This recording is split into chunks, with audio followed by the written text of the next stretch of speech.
Between May 1918 and October 1919, New Orleans was gripped by a series of axe murders.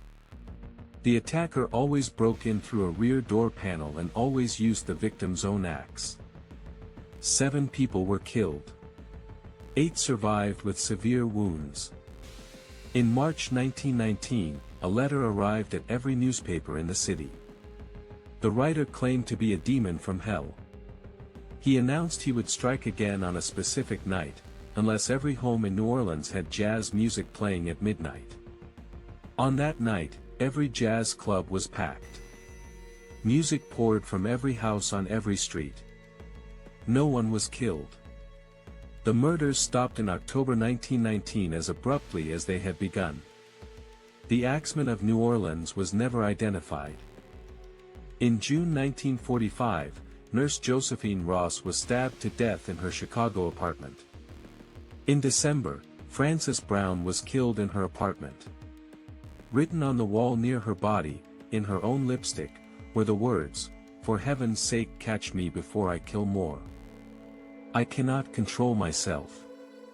In January 1946, 6-year-old Suzanne Degnan was abducted, murdered, and dismembered.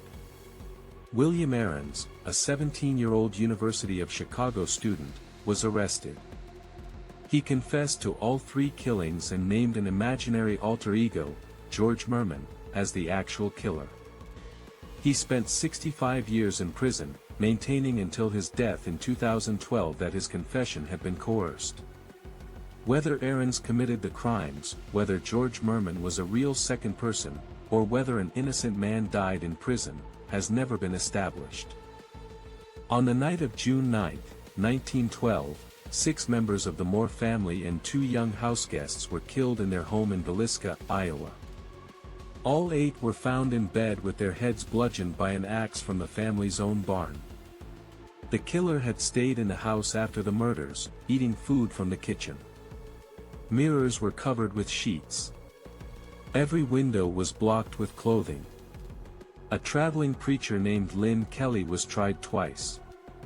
Both trials ended without conviction. In 1994, during renovations of the Villisca house, a bone fragment and a bullet were found sealed inside a wall. They were never conclusively linked to the case. More than 100 years later, the Villisca murders remain unsolved.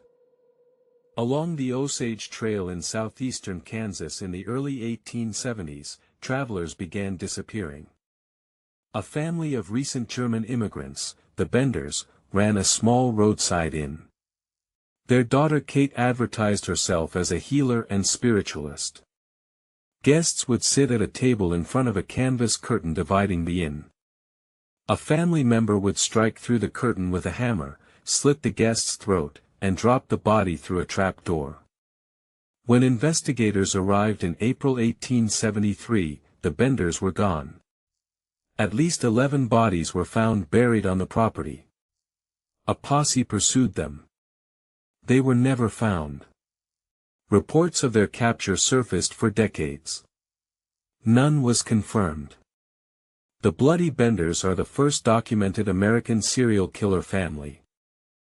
Between February 1976 and March 1977, 4 children were abducted and murdered in Oakland County, Michigan. The killer became known as the babysitter, because each victim appeared to have been cared for, fed, and kept alive for several days before being killed and left in public places. Mark Stebbins, Jill Robinson, Christine Mihalik, and Timothy King were between 11 and 12 years old. A massive task force was assembled and investigated for years. In 2005, following the suicide of a man named Christopher Bush in 1978, a sketch found in his home matched a composite of the suspect. His father had connections that investigators believed may have shielded him. No charges were ever filed. The case remains officially open. In July 1518, a woman named Frau Trophia stepped into a street in Strasbourg and began to dance. She danced for days without stopping. Within a week, more than 30 people had joined her. Within a month, approximately 400 people were dancing uncontrollably in the streets of Strasbourg. Contemporary records indicate that some of them died from exhaustion, stroke, or heart failure. City authorities, following the medical advice of the time, concluded the afflicted needed to dance it out, and hired musicians and a stage to encourage them. By September, the dancing had stopped. No clear cause has ever been established.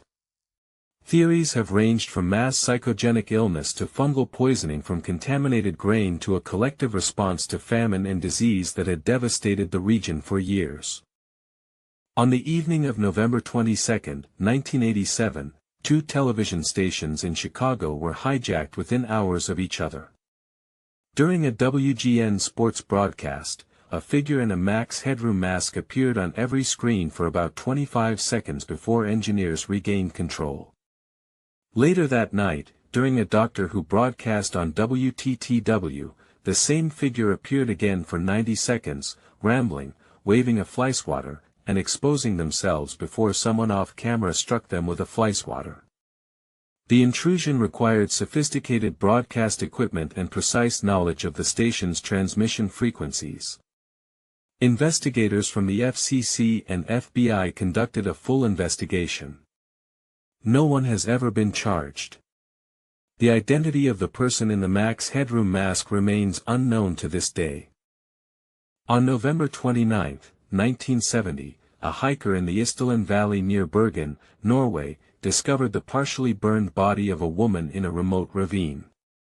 She had been dead for about a week. Her face was burned. All labels had been removed from her clothing. Her fingerprints had been filed down.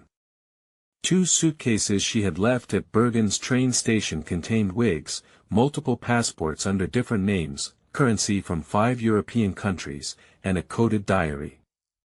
Witnesses described her checking into hotels across Norway under at least 9 different identities.